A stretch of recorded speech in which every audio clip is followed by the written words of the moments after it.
Thank you. Thank you very much. Well, it's a pleasure to be here and to share these ideas with you and really help you take your life to the next level, which is what we all want to do, or we wouldn't come out to these kind of events. I'm going to start by sharing with you a number of very important critical ideas. And the first one is this one. There's a friend of mine, his name is Orrin Hudson, and he was the Alabama State chess champion. And he grew up in the ghettos of Birmingham and became a chess champion. Then he was the #1 Cadillac dealer and became a professional speaker. And I was talking to him, we were having lunch together down in New Orleans, and it was at a professional speakers convention, and we were talking about my new book, The Success Principles. It was about to come out, and he said, you know, to me, success is like knowing the combination to a lock. He said, if you know the combination to a lock, it doesn't matter if you're male or female, white or black, Hispanic or Asian, you're 55 or you're 16, your IQ is 150 or your IQ is 93. If you know the combination, the lock has to open. And the problem is, most of us are going through life and we don't know the combination. We maybe have 3 of the 4 numbers we need, but we don't have them all. And so the idea is that what I'm about, what I've spent 30 years of my life doing, was researching what is the combination to the lock, interviewing people at the top of their careers, whether they were athletes, politicians, people in business, etc., and saying, what is this combination? What is the system? And if you know a system always produces a predictable result. You know, if you use my Aunt Betty's apple pie recipe, it always comes out really good if you do what it says, because it's a system that's proven. And so I want to share with you the basics of a system that works. No matter what you're starting out at, wherever you are, it will work for you. And you may remember oilman J. Paul Getty. He was at one time the richest guy in the United States. And he said there are 3 secrets to success. It's very simple. He said, you have to get up early, you have to work hard, and he said, find oil. It's that simple. Okay? Now, obviously, it's not that simple. If it were, we'd all just go do that. And so I wrote this book called The Success Principles, and in it there are 64 principles of success. 64. Now, that's a lot. A lot of people go, you know, that's like too much to learn. So what I've done for you today, we're going to cover about 8, 9 of those principles, the core essence, the necessary building blocks that if you do them, they'll take you to the next level. Now, the promise I always make people is threefold. If you do this work and you apply it to your life, and the key is apply it, not just listen to it, but put it into practice. Number 1, you can double your income. And number 2, you can double your time off. And you can create more balance in between your work life and your family life and have a lot more fun. And you can do that in 3 years or less. Now, how many people here, if you could double your income and double your time off in 3 years or less, would be interested in learning how to do that? Okay, good response. We're talking to the right crowd. So basically, how do we do that? And I first of all want to tell you that it is possible, because a lot of times people go, well, how do I know I can really trust you? Well, I've done it in my own life, and I've taught hundreds of thousands of people to do this around the world. Just a couple of quick little stories here. We work with a company called Remax of Indiana. It's a real estate company. And we taught them these principles. And in the first year, 65% of the people doubled their income. By the end of the second year, over 85% of the people had doubled their income. And the company had doubled its total revenues. And went on, many people tripled and quadrupled their income in 2 years or less, okay? In my own life, here's one of my students, Scott Schilling. He said, I took your training and I learned these principles. And literally, he said, I made 22% of my 365-day salary in just 2 days after working with you. Now think about that. That's 1/5 of his yearly income in 2 years. I mean, 2 days, rather. Look at my own life. I have a Guinness Book of World Records. I had 7 books appearing on the New York Times bestseller list on the same day. Stephen King was the only guy that had 6 before that, and he had done that book, The Green Mile, and it came out in 6 chapters. No one's ever done that since. Here's a check written to me for $1,130,328.35. It's the first check our publisher had ever written for $1 million. He actually put a smiley face in his signature, if you can look real. He was so happy to have to write that kind of check. And that represented 3 months of book royalties for the first Chicken Soup for the Soul books. And that year, Mark and I both made $6 million, my co-author, and I split a $12 million royalty on that. Now, I share that with you not to impress you about me, but to impress upon you if little Jack Canfield, who grew up in Wheeling, West Virginia, and who graduated from the half of the class that made the top half possible, can do this. then literally anybody can do it. It's not about brain power. It's about knowing the principles. Gravity always works. If I drop this, it always falls. It's never floated. Never had that happen in my life. And so if you know the principles, you can use them. Like we can make water flow downhill. All the drainage systems in your house take advantage of that. Gravity works. So what are the principles, again, that work for us? Now, Jim Rohn says you can't hire other people to do your push-ups for you. I love that quote. I can't hire, what's your name? Rob. I can't hire Robin to go to the gym and work out for me and have my muscles get more toned. I can't hire you to meditate for me and I'm going to get a higher consciousness. I can't hire you to do my planning for me at night so my day is more organized the next day. All the things I'm going to teach you are things that you have to do. There are things that no one else can do for you. There are things. You can delegate certain things in your life, but not your health care, not your meditation, not your exercise, not these principles and strategies that we're going to be learning here today. So the first principle, building on that, says you must take 100% responsibility for your life and your results. And what that means is you have to give up all blaming, all complaining, all excuse making, all looking out at the world and saying, well, if the world were different, then I would be better off. Right now, we're all upset about the Chinese and the Indians are using more oil, which is sending the oil prices up, and we wish that wasn't happening. Some of you may love the president we have, some of you may not. We go through all these things where we say, if it wasn't for that, if it wasn't for the war, if it wasn't for him, if it wasn't for her, if it wasn't for the economy, then my life would be working perfectly. But there's a little formula I learned that's very, very powerful, and it really is the basis of everything I teach. It says E plus R equals O. And what that stands for are the events in your life, you have a response to them, and that creates outcomes. And everything in your life that you experience, whether you love it or you complain about it, is an outcome of how you've responded to earlier events. For example, if I put $200 in front of you and you go out and party with it, a month later your net worth hasn't increased. But if I put that $200 in front of you, that's the event, your response is you invested, and then a year later maybe it went up to $250. So now your net worth went up. Same event, different responses. What's your name? Valerie. Let's say I say to Valerie, of all the people I've ever met, Valerie, you have to be the biggest idiot I've ever met in my life. Now, how many people think that would raise her self-esteem? No hands go. How many people think that make her self-esteem go down a little bit? Yeah. See, everyone that just raised your hand was not listening to the lecture called E plus R equals O. It's not what Jack says to Valerie, it's what Valerie says to Valerie when Jack stops talking. She might have said, oh my God, the man's only known me a few minutes. How'd he figure it out so fast? Right? Her self-esteem would go down. Or she might say, Canfield's only known me for a few minutes. He can't really know what I'm like. I'm sitting in the front row. People that sit in the front row are really willing to participate. I've got a good ego structure. You see me smiling at my jokes. Beside him, one of the more attractive women in the room probably can't keep his eyes off me anyway. Now, if he said that, which way would her self-esteem go? Would go up, see? So if she says that. So basically, it's not what people say to you. It's not what they do to you. The world's just out there worlding. It's not personal.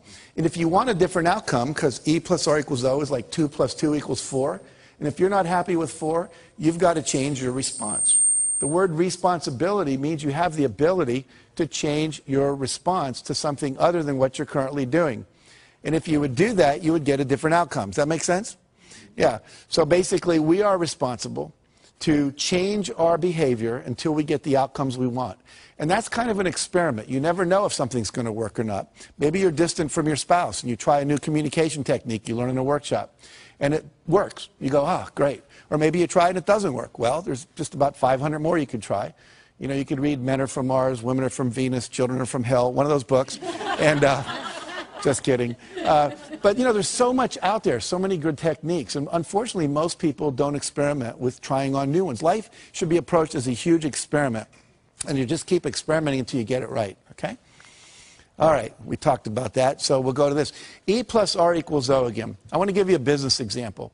A friend of mine during the first Gulf War was a Lexus dealer, and people stopped coming in to buy Lexuses. They were all watching CNN and CNBC and watching the war on TV. And plus, we were having a minor recession, so people were holding on to their discretionary income. So what happens was, he said to his staff, E plus R equals O. There's a war. People are watching TV. Our responses, we've been doing the same thing. Ads on the radio, ads in the newspaper, waiting for people to come in. Well, they're not coming in.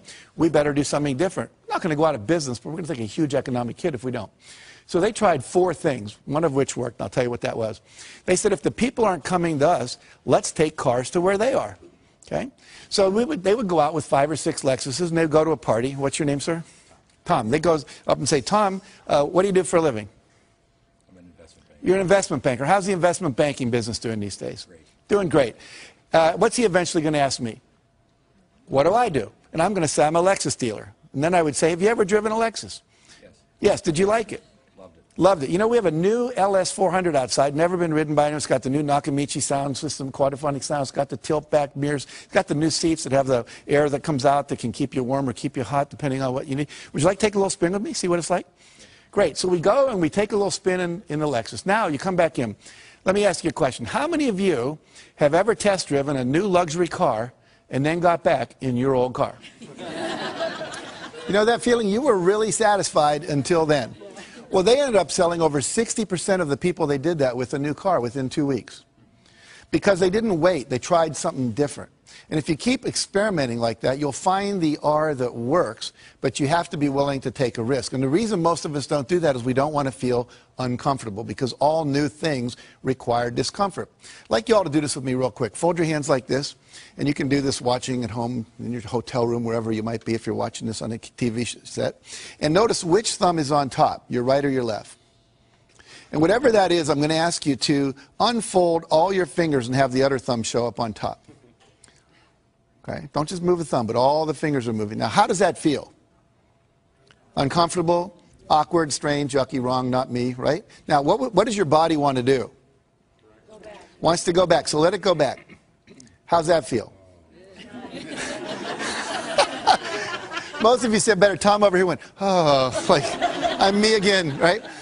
What happens is, literally in life, this is what stops most people from being successful. One of the things is that they would rather be comfortable than do what's required. Anytime you do something different, it's uncomfortable by its very nature. Now, most of you remember learning to drive a car. You were probably awkward. You know, you forgot to hit the clutch when you hit the brake.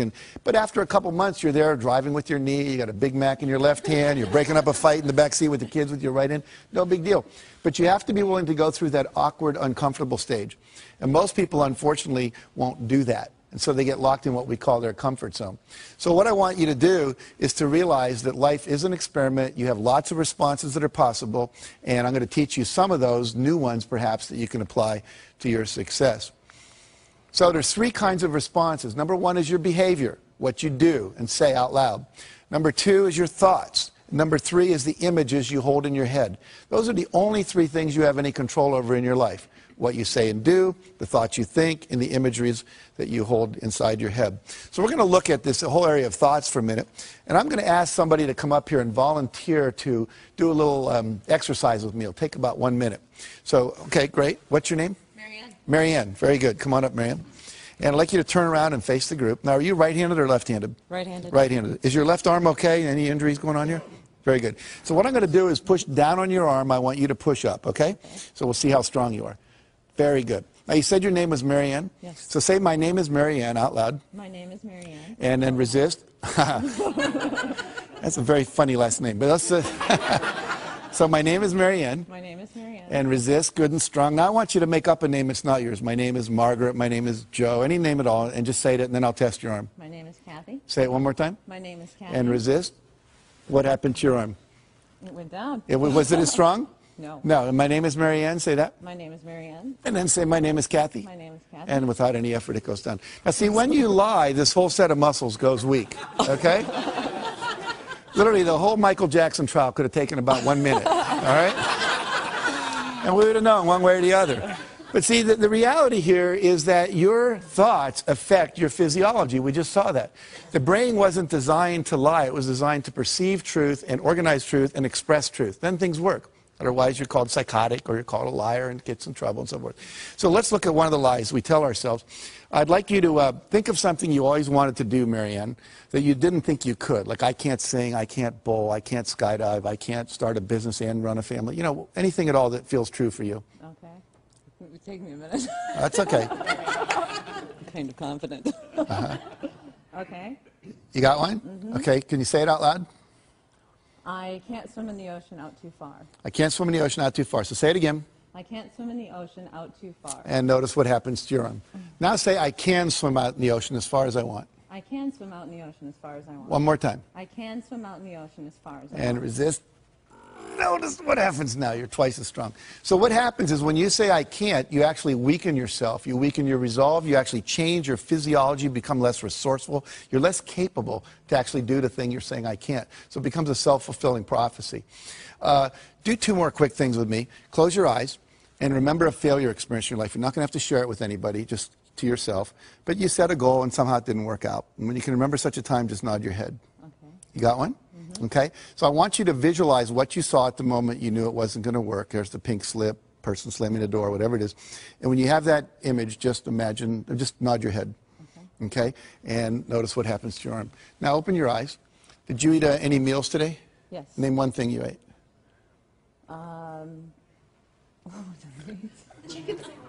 Chicken sandwich. Chicken sandwich. Okay, good. You brought your agent with you?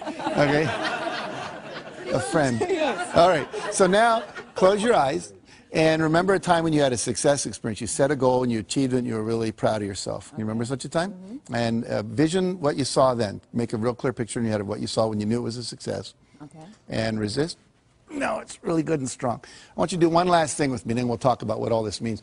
I want you all to look up at her, look at Marianne, and I want you to think a negative judgmental thought about her. Just make one up. I don't like you, you're an idiot, whatever. Okay? And give her that look parents give their kids when they're disappointed in them. And I want you to resist with all your strength. And notice what happens to your arm. Can't do it. Now smile at her and send a positive thought. Wow, she volunteered in front of all these people to go up there with Jack. And resist. Can you feel the difference? Yes. So what happens here is when you say I can't, when you lie, when you focus on your failures instead of your successes, and when you surround yourself with people who are judgmental rather than encouraging and empowering, it actually has a physical effect on you. So that's how powerful thoughts are. We see that our thoughts affect us and other people's thoughts affect us. So we have to be very careful where we place ourselves and who we hang out with and who we surround ourselves with. Give Marianne a hand for coming up here. Thank you very much. Okay. So partly here, we've just done this thing. This is called a kinesiology demonstration. Kinesiology is a fancy term for muscle testing, all right? And one of the principles here is you have to eliminate the phrase I can't from your vocabulary. I can't, I wish I were able to, I'll try. Those are all ways of saying I'm not capable. And they're very insidious, and it's part of our culture. I actually teach people to wear a rubber band, and if they say something negative about themselves, they just snap themselves when they're aware of it. Not like to really hurt yourself, but just to raise your awareness. In my company, if anyone says I can't or we're not able to, we can't get that done by Friday, you know, they'd say something like, well, we'd need 8 people to do that. Well, great, call a temporary agency. It can be done by Friday. And if they'd say something negative, it cost them $1. We'd fine them. We'd put it in a jar, and at the end of the month, we'd give it to charity. Well, we stopped doing that after a couple of years because no one was doing it anymore, because the culture shifted because of that focus. Henry Ford said, whether you think you can or think you can't, either way, you're right. Why is that? Because if you think you can, you will try. And if you try, you're probably going to pull it off. And if you think you can't, you won't. And if you don't try, then you're not going to get it done at all. Make sense? Okay. Maddie Christensen was a kid I interviewed for our book. Imagine this picture. He has no leg from the knee down on this leg, no leg from the knee down here. 2 prosthetic devices that he's got. His right arm is just a normal prosthetic device, and his left arm from the elbow down is a prosthetic device with a lacrosse stick appended to the end. He is the pitcher on his Little League baseball team, and he could use that to catch the ball. His team, with him as the pitcher, went to the New York State Finals in Little League. He wrestles, he plays basketball. How many of you, if you'd been born with no arms past the elbow and no legs past the knees, would have thought that baseball was your career? But Maddie went for it. I can tell you story after story. I met a kid named Kyle Maynard last year. He wrote a book called No Excuses. We were over in Ireland together. He has no legs past the knees. He was the #2 wrestler in the state of Georgia his senior year in high school, and now wrestles for the Georgia State University Wrestling Club. Wrote a book on Oprah. Can type 150 words a minute with the stubs of his arms. He can eat with a spoon. I mean, he's the most amazing guy. And we say that, and then when I hear that and I look at these people, I think, what's my excuse? What story am I telling me that I can't do something when these people can do that? And I tell you that hopefully to inspire you to realize you can do anything. There's nothing you can't do. And all those people that are out there that are doing anything that you go, wow, that's great, is just a model for you that says this is possible. And if they can do it, I can do it. He said to me when I was interviewing him, he said, you have to give up all of your excuses. He said, you have to become solution-oriented. You have to move in such a way that you're always solving a problem. He said it was just a problem to be solved. because he was so passionate about what it is that he wanted to do. Some of you have seen Tony Robbins on television, and he tells a wonderful story that we put in our first Chicken Soup for the Soul book of being in New York. He sent his staff out. He said, I want you to go find a van because I want to take some food, put it in some baskets, about 30 baskets of food, and we'll go give it to the homeless people up in Harlem. So they went out to rent a van. He came back a couple hours later from some radio interviews. There was no van. He said, where's the van? He said, Tony, there are no vans for rent in New York. They're all being used. It was Thanksgiving weekend. They'd all been rented up.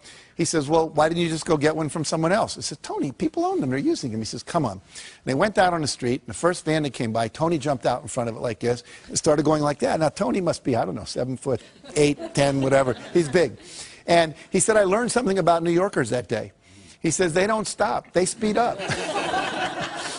So he said that strategy wasn't working. E plus R equals O. We need a different response. So they went to where the cars had to stop, called a traffic light. And then he'd knock on the window and they'd roll it down and he'd say, hi, I'm Tony Robbins. You may know me from TV. But even if you don't, what we're trying to do is rent a van and, find a van. We're glad to pay you to rent it. And we'd like to just get some food and drive it up to Harlem and give it to some homeless people.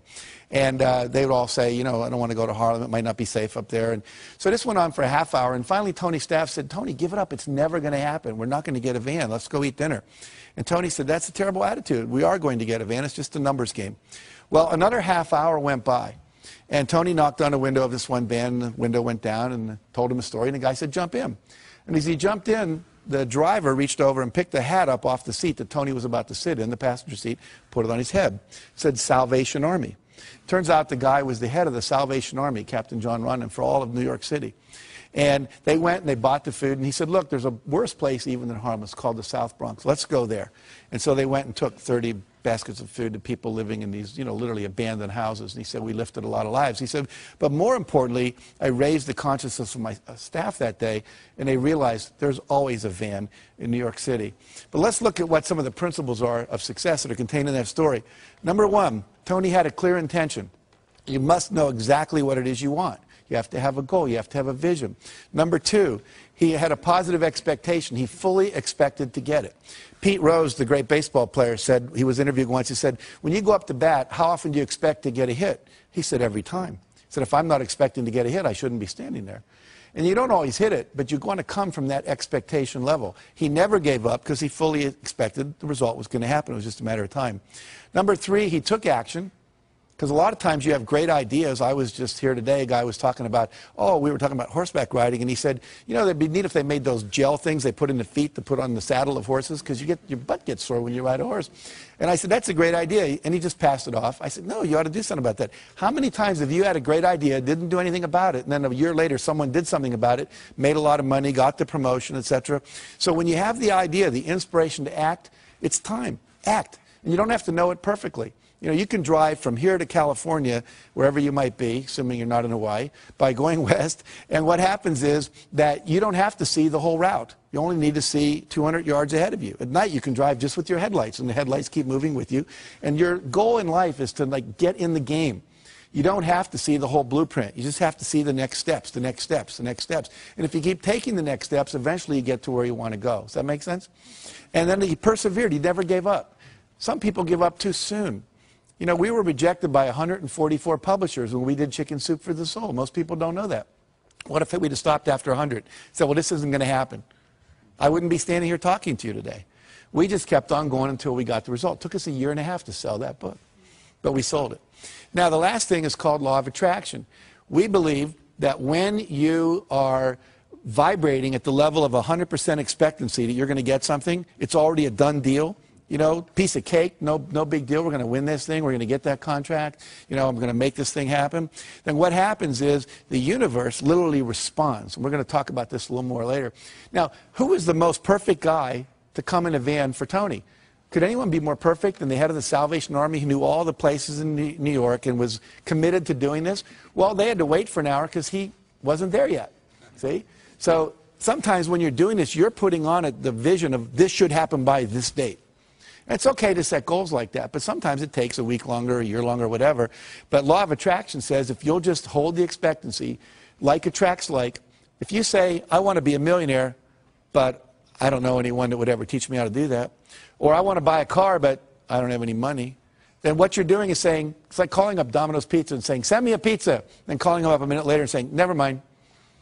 It's like, you know, you've got to create the space mentally to hold this vision that you've got. And that requires expectation and then knowing that the perfect thing is on its way, just as it was in that situation for Tony.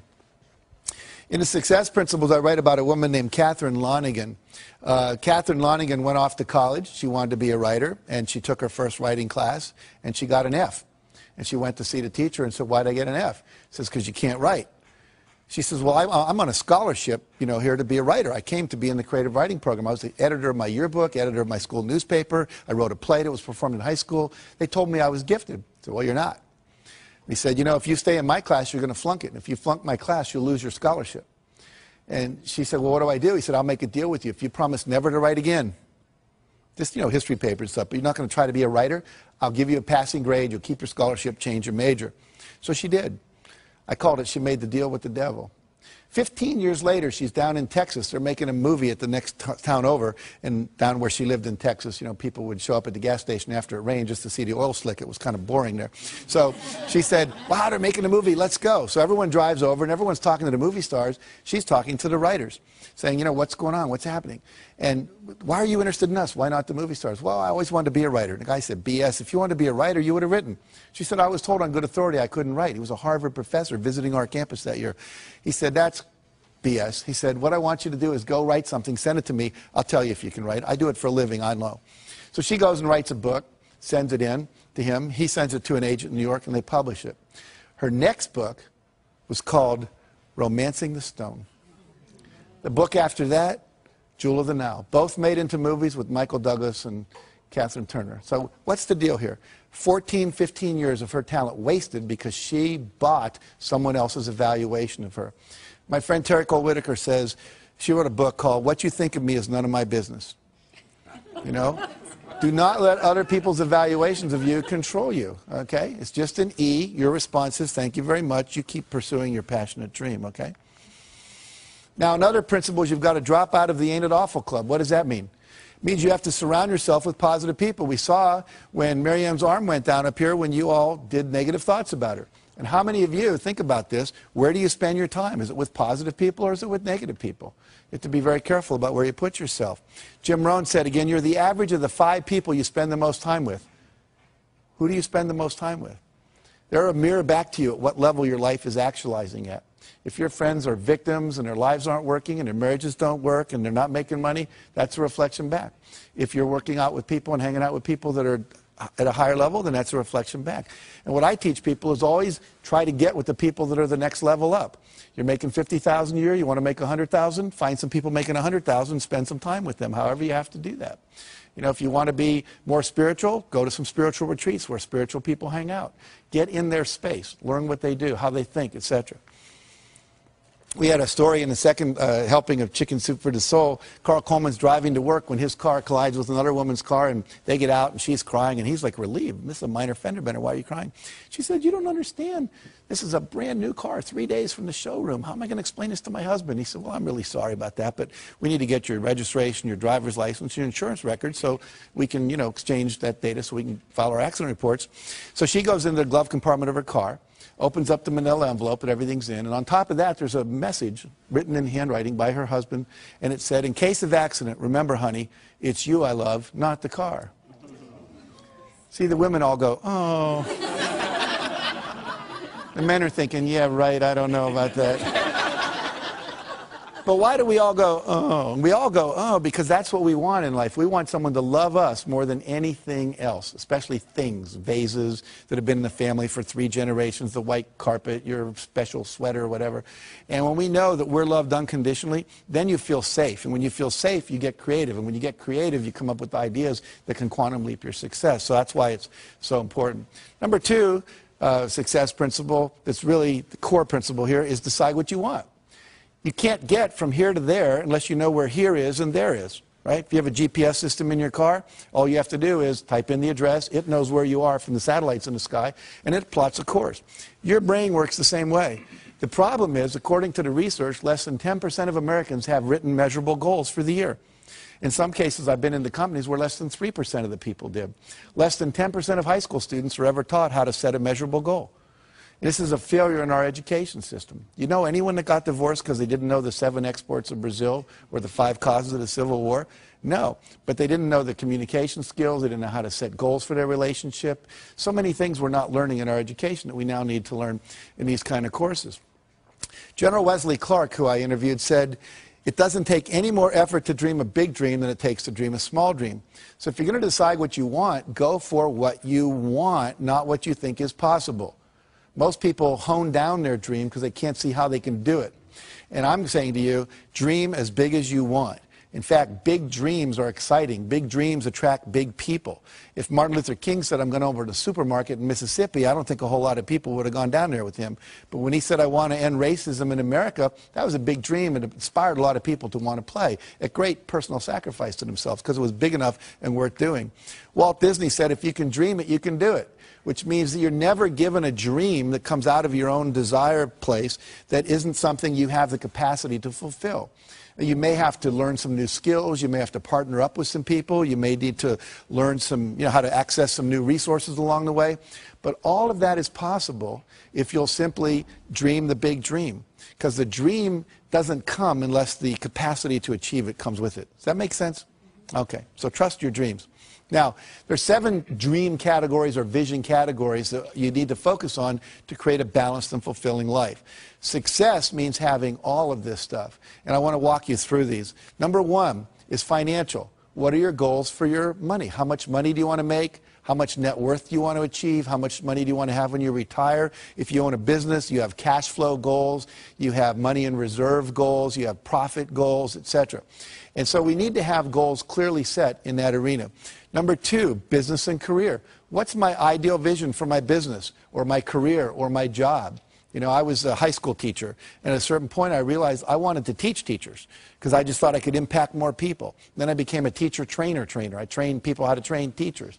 And now I'm teaching, on television around the world. So it kept growing. The goal changed, but it was always like, what is it that I want to be doing with my life in relation to my business and career?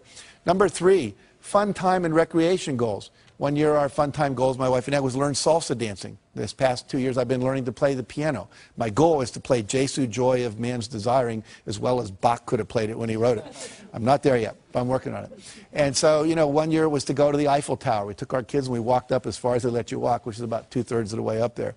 Number 4, health and fitness goals. These are things like weight you want to achieve, cholesterol levels. Maybe you want to run a 10K or a marathon. There's just so many possibilities in that arena. Maybe you want to, have your waist come in by a couple inches. You want to grow some hair back. There's just a number of things you can decide about in that arena of health and fitness. Number 5, relationships. What would your ideal relationships look like? One year I decided I didn't have enough male friends.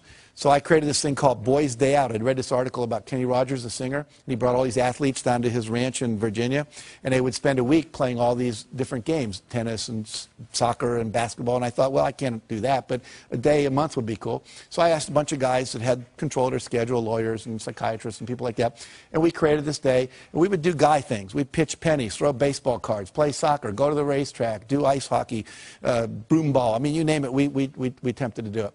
And it was really a lot of fun. And all of a sudden, I had the guy energy that I needed in my life. Instead of just complaining about not having it, I said, what's my goal? I want this many men friends, and I set out to create it. Number 6 is personal. And this is just things you want to do because you want to do them. You want to write a letter and get it published in the newspaper. You always wanted to act in a play, just, because you thought it'd be cool, or record a song. Or this could be where your personal growth goals, your spiritual growth goals are. You want to reach enlightenment before you die, learn to meditate, get to know a closer walk with God. Whatever it is for you, that's that arena. And finally, contribution and legacy. What is it that you want to leave to the world? What's your vision of your contribution that you leave behind? We've planted over 1 million trees through our work we do. We've given over $3.5 million in the last couple of years to all kinds of charities, limbs for kids that have lost them, child abuse prevention, so forth and so on. So we picked 5 or 6 areas. We said, we want to make a difference there. Habitat for Humanity, we built some houses and so forth. So what is it you want to do? Pick one thing in your vision and go for it. Now, if you had success in all these arenas of your life would be balanced, your life would be fulfilling.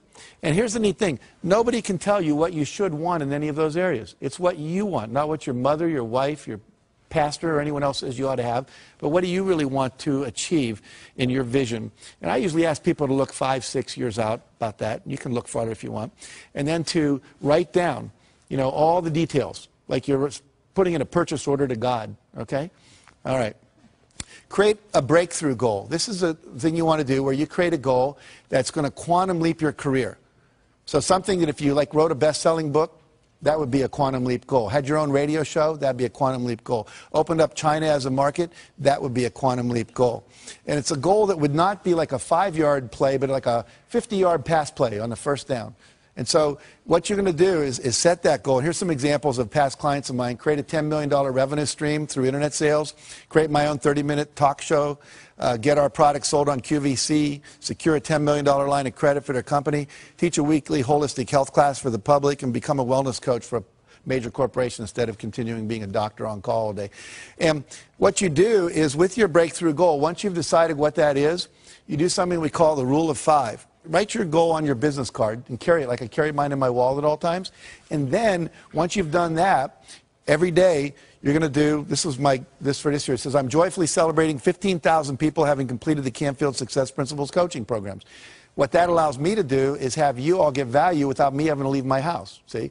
And that's a breakthrough for me so I could travel less, be home more, etc.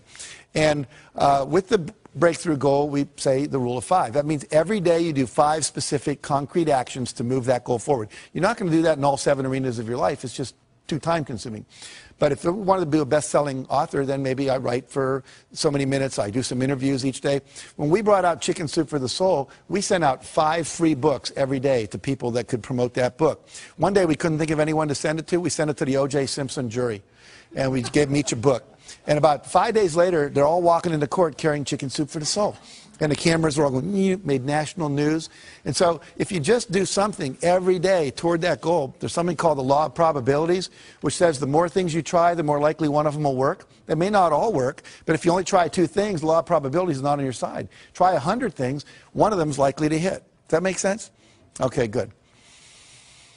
Mentioned we did that. And this book, which was rejected by, I told you, over 144 publishers, went on to sell 10 million copies in 41 languages because we did 5 things every day. We did not hit a bestseller list until 14 months after the book came out. 14 months. And most people would never sustain it that long. And it was kind of like the universe tests us, I think. How committed are you? How badly do you really want this? And if you go for it and do the rule of 5. Bill Bradley was a great basketball player, played for the Knicks, was All-American at Princeton. In high school, he was an All-American. Every day, he'd find 5 spots on the basketball court, and he would have to shoot 15 in a row before he would go in. And sometimes he'd be out there 2 hours after everyone else had showered and gone home. He did that all through college, all through his professional career. What happens? He goes on, becomes NBA Hall of Famer, later senator from New Jersey, because he was willing to prepare. You have to be willing to do the work as well as dream the dream. The third thing says unleash the power of goal setting. So now we got this vision, things we want, but we have to get and turn them into objectives. And they have to become measurable in time and space. And the key words here are how much by when. I want a big house. Well, what's big? For some people, it's 4,000 square feet. For Bill Gates, it's 35,000 square feet. It's a real different definition of what big is. And by when do you want it? Well, I would like it by June 3rd, or 2007, or I want it by January 5th, 2010. Be very specific. Now, we said it may not show up exactly then, but the more specific you are, your brain will figure out what has to happen to get it to happen in that time frame. So here a person says, I'd like to increase my income. They're better off if they say, I will earn $200,000 by 5 p.m. December 31st. I'd like to spend more time with my husband. Well, I will take 3 long weekend vacations and 1 2-week vacation with my husband by November 30th at 5 p.m. Much more specific. Now the brain knows what to do, okay? I'd like to spend more time with my wife. I'll take ballroom dancing lessons with my wife for 12 weeks from September 21st to December 21st. As soon as we get specific, there's a part of your brain that starts calculating what to do. If you call a travel agent and say, want to go on a trip, what's the first thing they ask you? Where do you want to go and when do you want to go there? And until you tell them that, you're stuck. And your brain works the exact same way, that little GPS system. I'm going to lose weight and get fit. Needs to be, I'll weigh 190 pounds or 140 pounds by a certain date. Make sense? Again, less than 10% of Americans do this. And guess what? 10% of Americans own 90% of America. And guess what? They're the same people because they're clear about what they wanted, clear intention. All right. Next area is images. We now know that your body cannot tell the difference between a real event and an imagined event. Okay? If I were to have you close your eyes and imagine you were standing in the middle of a very small terrace on top of the tallest skyscraper in the world, you'd start to have queasy stomach and your hands would sweat because your body would really think it was there, even though you were safe in this room. Now, we can use that principle to our advantage to create success by using this power of visualization. And here's an example. One basketball team at Ohio State University, they took and they said, we want 1/3 of you, they all had equal foul shooting records, to not touch a basketball for 30 days. The other third, we want you to go out and practice basketball every day for a minimum of a half hour, preferably an hour, shooting foul shots for 30 days. And the third group, they said, we just want you to close your eyes and visualize shooting foul shots. Don't touch a basketball for 30 days. And guess what? First group, as you'd imagine, showed no improvement. Second group, practicing for 30 days, they get 24% improvement. And the third group that only did it in their mind got 23% improvement when they brought them back to the court and had them practice. So what happens here? I wish there would have been a fourth group, right? Practice and visualize. We'd have probably got up in the 30 or 40% improvement level. But what this tells us is simply by visualizing your goal is already completed, by seeing it nothing but net every time, the body starts to respond and adjust itself to create the result. So one of the great success techniques is people that are super successful are often called visionaries, and the reason is they close their eyes and they see the future. You create your future by envisioning it. Okay? And I recommend you do that every day at least twice, once in the morning when you get up and once before you go to bed. They did a study at NASA where they took astronauts and they had them wear concave lens goggles, which meant you see the world upside down. Imagine trying to negotiate relationship with me and I'm hanging from the ceiling and my right's my left. It'd be pretty complicated. These goggles had no peripheral vision and they had to wear them 24 hours a day for 30 days. What they were expecting was to see if they'd get nauseous, become hostile, lose sleep, to see how they'd handle disorientation in outer space. What they hadn't predicted was that about 25 to 30 days into it, every one of the astronauts, their brain flipped the image right side up again. They're still getting upside down input, but they created new neural pathways. And they came out of this, the psychologists came up with something they call a 30-day principle. And what the 30-day principle says is that if you want to change a behavior, change a habit, anything at all, you must, in fact, do it for 30 days. Uninterrupted, because they tried a subsequent experiment where they had half the astronauts take their goggles off on day 15, keep them off for 1 day, put them back on again. Took another 25 to 30 days before they flipped them right side up again. So we know that it's current, contiguous, everyday repetition. This is why most New Year's resolutions don't work. It's why most corporate change programs don't work. It's why most of our school programs don't work. There's not that 30-day uninterrupted. This is why basic training in the Marine Corps does work. Because they got you down there for 6 weeks, and they're not letting you out of their sights, and you're in a context that's held tight for that 6-week period. So if you want to visualize, your goal is already achieved, minimum of 30 days. That make sense? Okay, good. Let's see here. I'm going to skip over that real quick and get to this. Now, the reason this works, where your vision becomes real when you visualize what it is you want, is there's two things that go on in your brain. You have a vision of what you want, you have the current reality, they don't match. Okay? And what we want to do is purposely create that. It's what advertisers do. Imagine yourself in the new car. It's like the guy getting out of the Lexus we talked about earlier, getting in his old car. The vision of what's possible no longer matches the reality, and that creates a little dissonance or structural tension in the head, which we call motivation, which says, I want that. Until we had that, there was no motivation to do anything different. Any of you women ever experienced visiting a friend with a new kitchen, and then you come home to your old kitchen, and they've got all the new granite and the new appliances and everything's cool? Your kitchen was fine until then. So we want to purposely do that to your brain to motivate you. So you envision the thing you want, your goals and your vision. You hold that in your mind every day for about 10 minutes in the morning, 10 minutes at night. If you have 10 goals, you can cycle through them. I put mine on 3x5 cards, read them, and I close my eyes, see the vision as if it's already accomplished, see the car I want, the program happening in Singapore that we're doing, whatever. Then I go to the next one. I just keep cycling through the cards until I go through all of them.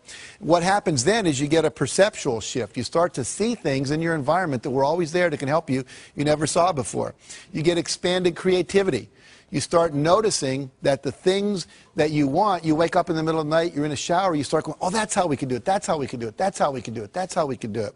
And unfortunately, most people aren't having those kind of breakthrough ideas because they're not holding the vision. The third thing that happens as you have increased motivation, you'll find yourself doing things just out of nowhere. Boom. You get up and you do something, like volunteering. Sometimes people do. That's not like me, but you just do it because you've been holding this that creates it. Now, what happens is that then creates the action that you need to have for the result to occur. Now, I want to show you how this perception shift occurs, because this is magical. There's a sentence up here, and we're all going to read this on the count of 3 out loud, if you would. 1, 2, 3. Finished files are the result of years of scientific study combined with the experience of many years. Very good. Now, I'm going to put that back up, and we're going to time 10 seconds on my clock here. I want you to count the number of times the letter F appears. How many Fs are there in that sentence, okay? And when you do this, keep it to yourself. Don't say anything out loud, all right? So here we go.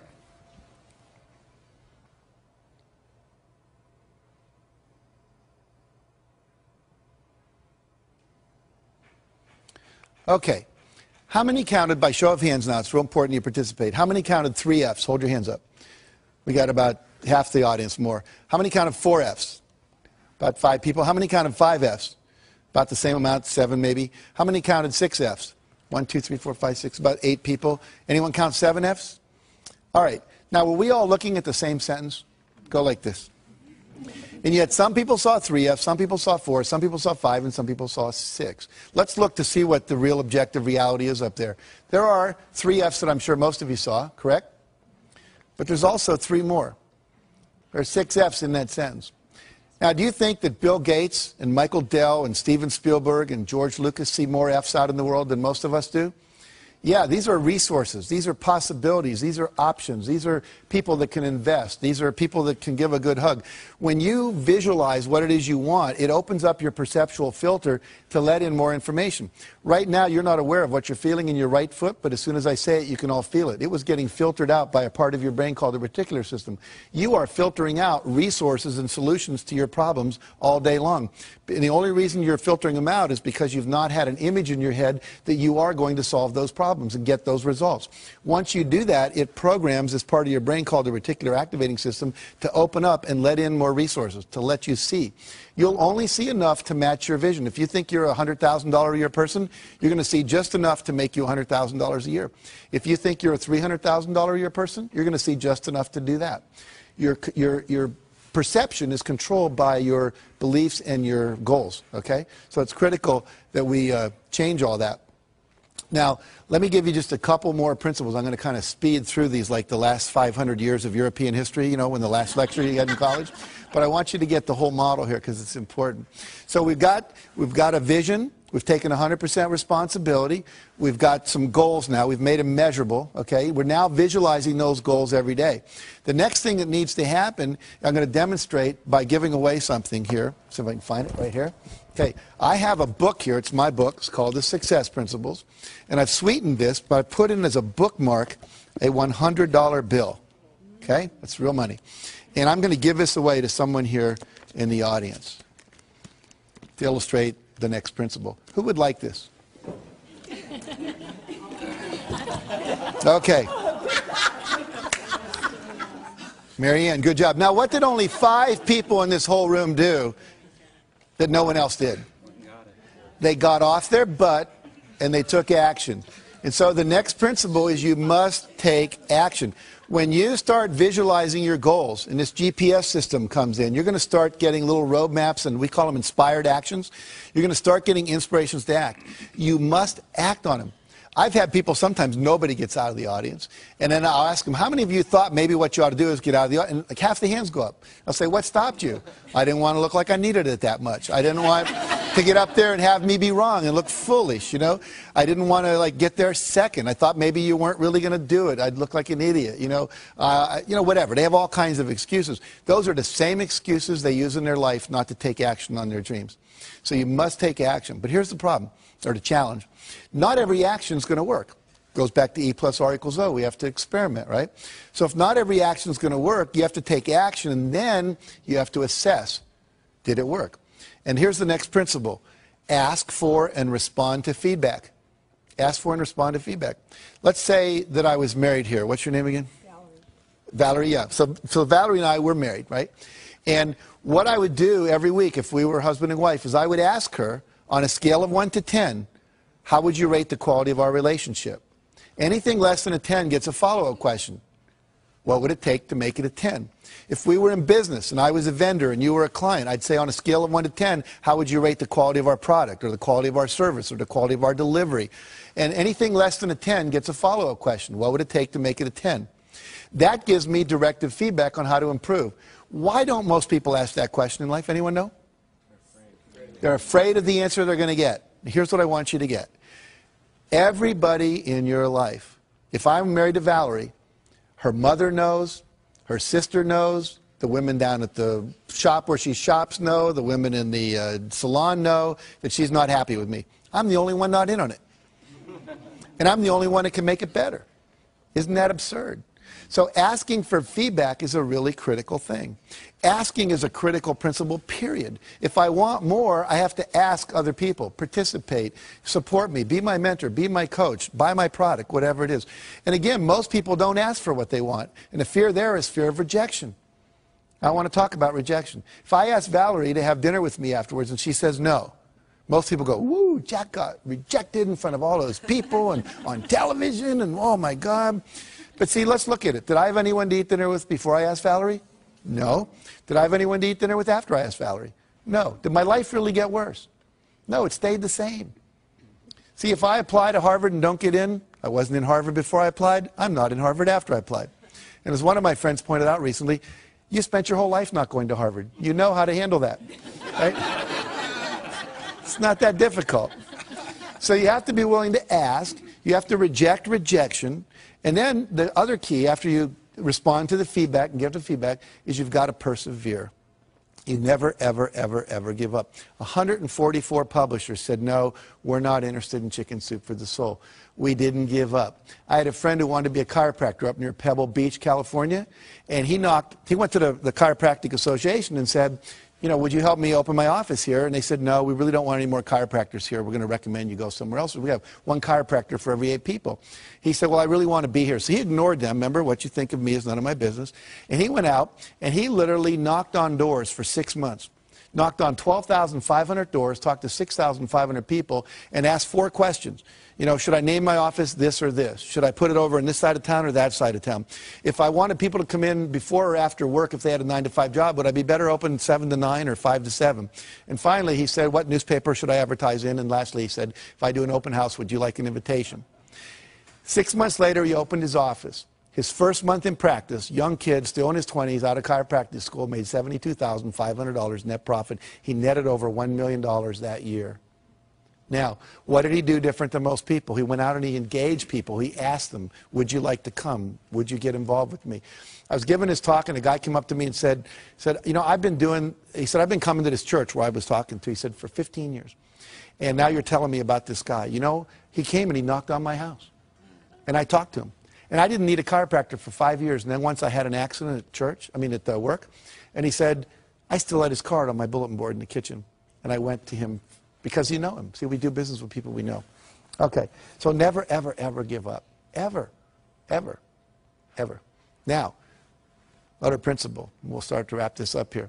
It's never too late to start. Some of you are sitting here or you're viewing this and you're going, but I'm too old. I want to tell you 2 quick stories. Helen Klein. At the age of 55, her husband comes to her and says, I want to train to run a 10K race. That's about 6 miles. She said, are you crazy? We're in our 50s. He said, no, I want to do it. Why don't we just run around the backyard? Now, their backyard was about 3 times bigger than most of our backyards, but it wasn't a ranch or anything. They ran around, and they just dropped dead almost at the porch in the back. Like, and she said, I was so disgusted with myself, I decided the next day I would either walk or run around twice, the next day 3, the next time 4 times. She just kept adding 1 lap every day. Then she started doing it around the block, and she would add a lap every day. Well, in 6 months, she got to the point where she could run a 10-mile race, and she entered it. Now, I met her when she was 83. She was getting an award at the same place I was in California. And she had just finished running a 100-mile marathon. She's run several 24-mile marathons, 5 75-mile ultramarathons, including one all the way around Lake Tahoe. She started when she was 55. Cliff Young shows up, Australian, 61, sheep herder, to a race that goes from Sydney to Melbourne. It's about 800 kilometers. He's not wearing Nikes. He doesn't have on Pumas. He's not wearing the latest running gear. All these world-class athletes are there. He's wearing Oshkosh overalls. over a t-shirt with a baseball cap, work boots, and galoshes. And they're all laughing at him, like, you crazy? Is this some kind of publicity? So he says, no. He says, what running experience do you have? He says, well, I chase the sheep around. We don't have a horse or anything, so when, Anyway, they take off, and they're going crazy, and they're running and running and running and running, and he just kind of starts shuffling off like this. That night, all the other runners went to sleep. You're supposed to run 18 hours and sleep 6. Well, no one told Cliff that you were supposed to sleep. So he didn't know. So because he didn't know, he didn't do it. He said, I've stayed up many nights chasing my sheep around and make sure they didn't get in trouble. So he's running, and he runs right by him, and because he runs right by him, no one tells him to stop because they're all asleep. He cut 5.5 hours off the world record for that race. Okay? So here's the deal. Doesn't matter how old you are. And the other thing important in that story is the less you know about how you should be and you just go for what you want.